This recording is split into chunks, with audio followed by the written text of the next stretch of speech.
Seja bem-vindo ao canal do site Aula de Anatomia.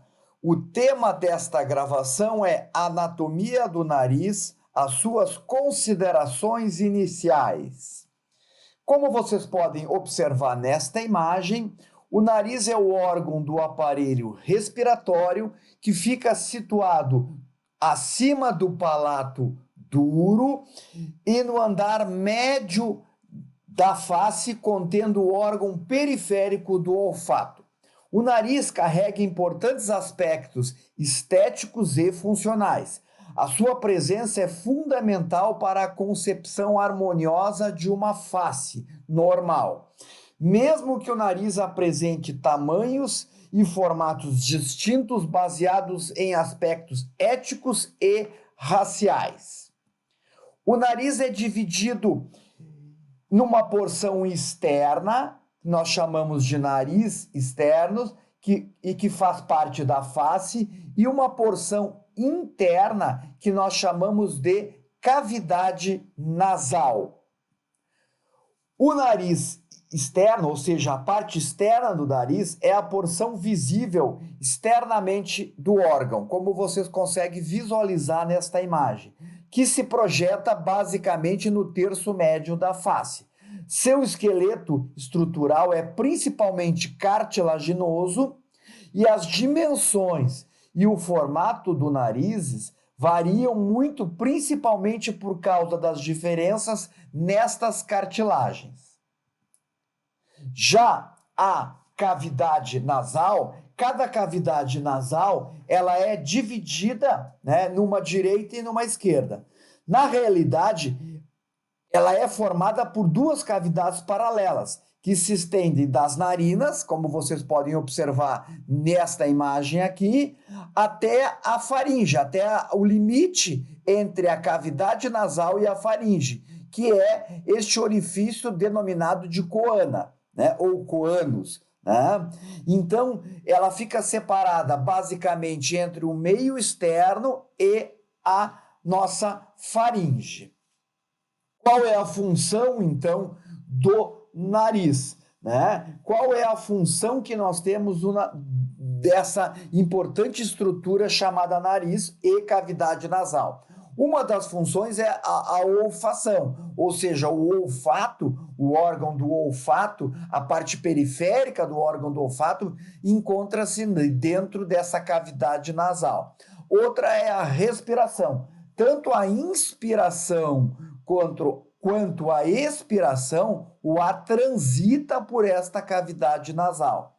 Uma outra função que nós podemos creditar ao nariz, em especial à cavidade nasal, é a filtração das poeiras, ou seja, nós vamos ter uma mucosa nasal que encontra-se dentro desta cavidade nasal, que ela vai produzir um muco responsável pela filtração do ar e pela umidificação do ar que nós inspiramos. Ou seja, quando o ar invade a cavidade nasal, por encontrar uma estrutura, um ambiente úmido, o ar é filtrado e umidificado.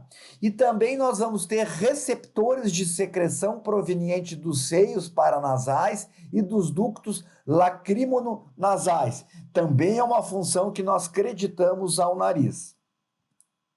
Aqui nós temos tipos de nariz, É muito comum, como nós falamos antes, que o nariz apresente tamanhos e formatos distintos baseado em aspectos éticos e raciais. Então, nós possamos categorizar o nariz. Nós vamos ter um nariz com um dorso reto, nós vamos ter um nariz com o dorso côncavo e um dorso convexo. Esses são alguns tipos de nariz. Aqui vocês têm uma imagem que relata, que demonstra vários tipos de nariz. Como o nariz é um órgão da face, ele fica suscetível a uma autoestima baixa ou uma autoestima elevada. Porque se eu tenho um nariz que está descompensado com a minha harmonização da face, nós vamos buscar cirurgias para fazer deixar o nariz mais harmonioso.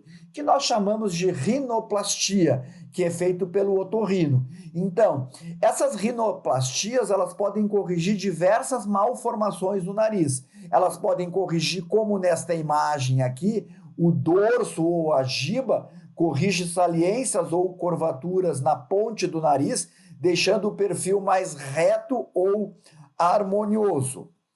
Ele também, uma nova imagem mostrando, né, esse dorso do nariz, e também ele pode fazer correções, olha como fica mais harmonioso o nariz. Ele também pode fazer correções na ponta do nariz, ajusta a ponta nasal muito larga, caída e bulbosa, resultando no nariz mais delicado e proporcional. Também a rinoplastia, ela pode fazer, observa esta imagem, como o nariz aqui, o dorso, ele é muito mais saliente e após a cirurgia ficou o nariz mais harmonioso. Isso, uma rinoplastia pode possibilitar essa alteração da face. Aqui uma outra imagem realçando ainda mais as questões de cirurgia estética do nariz e também de funcionalidade. A rinoplastia também resolve problemas respiratórios causados por desvio de septo e outras obstruções nasais, melhorando tanto a função quanto a estética do nariz. Aqui sim vocês têm uma outra imagem mostrando também uma cirurgia de dorso e também uma cirurgia de ponta do nariz. A ponta do nariz também a rinoplastia consegue fazer porque ela ajusta uma ponta nasal muito larga, caída ou bulbosa, resultando no nariz mais delicado, como vocês conseguem visualizar nesta imagem, antes e depois da rinoplastia. Aqui vocês encontram asas normais e asas mais largas. Observa como a asa nesta imagem à esquerda ela é mais larga e após a rinoplastia ela tornou as narinas mais proporcionais e equilibradas em função da harmonização desse nariz proporcional às suas narinas e às suas asas do nariz. Aqui uma outra imagem mostrando deixando o nariz mais simétrico, né? Que a rinoplastia também corrige nariz assimétricos, corrige desvio de assimetrias do nariz, proporcionando um aspecto mais reto e harmonioso. Então a rinoplastia ela é capaz de corrigir diversas alterações na forma e no formato do nariz. Isso a rinoplastia é capaz de fazer. E aqui, para encerrar a nossa aula sobre nariz, nós temos uma curiosidade. Qual é o maior nariz encontrado no corpo humano, ou seja, no ser humano? É de um turco. O recorde mundial do homem vivo com o maior nariz do mundo é do túrco, Mehmet Ozurik, segundo o livro dos recordes. Ele tem um nariz de 8,8 centímetros e é detentor do recorde mundial desde 2001. Olha, observa como o formato desse nariz, e olha como esse nariz ele é côncavo e ocupa, basicamente, ele altera toda a harmonização da nossa face. Isso é uma curiosidade sobre o nariz. Essas são as referências que nós utilizamos para a construção desta aula. Esperamos ter ajudado você a entender melhor sobre as considerações iniciais do nariz. Até um próximo vídeo do nosso canal.